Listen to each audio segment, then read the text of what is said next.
بسم اللہ الرحمن الرحیم۔ بخاری شریف جلد سوم، حدیث نمبر 115۔ ابن شہاب زہری سے روایت ہے، انہوں نے کہا مجھے عروہ بن زبیر نے خبر دی کہ ام المومنین حضرت عائشہ رضی اللہ تعالیٰ عنہا زوجہ محترمہ نبی اکرم صلی اللہ علیہ وسلم نے ان کو خبر دی کہ زمانہ جاہلیت میں نکاح کی 4 انواع تھیں۔ ان میں سے ایک نکاح وہ نکاح جو لوگ آج کرتے ہیں کہ کوئی شخص کسی دوسرے شخص کی ولیہ یا اس کی بیٹی کو نکاح کا پیغام بھیجتا ہے اور اس کا مہر ادا کرتا، پھر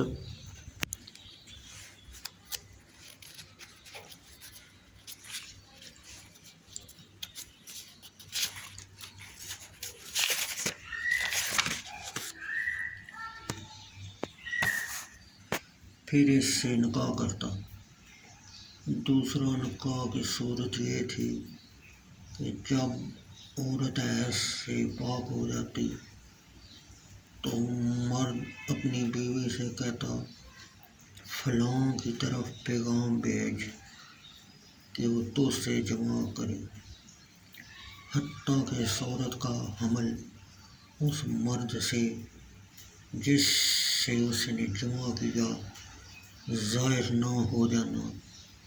اس عورت کا خاوند اپنی عورت سے دور رہتا اور اس کو بالکل مس نہ کرتا، اور جب اس کا حمل ظاہر ہو جاتا اگر چاہتا تو اس سے جمع کرتا۔ وہ شخص یہ استبضاع صرف بچے کے شریف الاصل ہونے کے لیے کرتا، اور یہ نکاح استبضاع کہلاتا۔ تیسری نکاح کی صورت یہ تھی کہ 10 سے کم لوگ کسی عورت کے گھر جاتے اور سب کے سب اس عورت سے جمع کرتے، اور جب وہ حاملہ ہو جاتی اور بچہ جنم دیتی اور وضع حمل کے بعد چند دن گزر جاتی تو وہ عورت ان سب مردوں کو پیغام بھیجتی۔ ان میں سے کوئی شخص انکار کرنے کی طاقت نہ رکھتا، حتیٰ کہ وہ سب لوگ اس عورت کے پاس اکٹھے ہو جاتے۔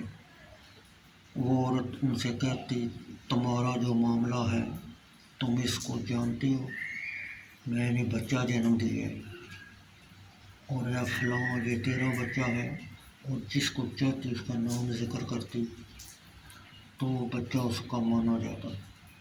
وہ مرد اس سے انکار نہیں کر سکتا تھا۔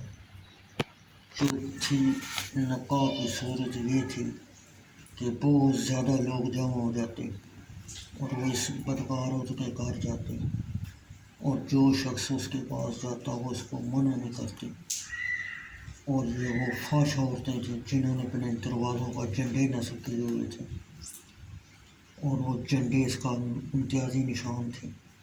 ان فحش عورتوں کے پاس جو شخص چاہتا جاتا، اور جب ان میں سے کوئی عورت حاملہ ہو جاتی اور وضع حمل کرتی تو سب لوگ اس کے پاس اکٹھے ہو جاتے اور ان کے لیے یافیہ شناس کو بلاتے، اور وہ اس سے بچے کی جس کے ساتھ مشابہت دیکھتے وہ بچہ اس کے ساتھ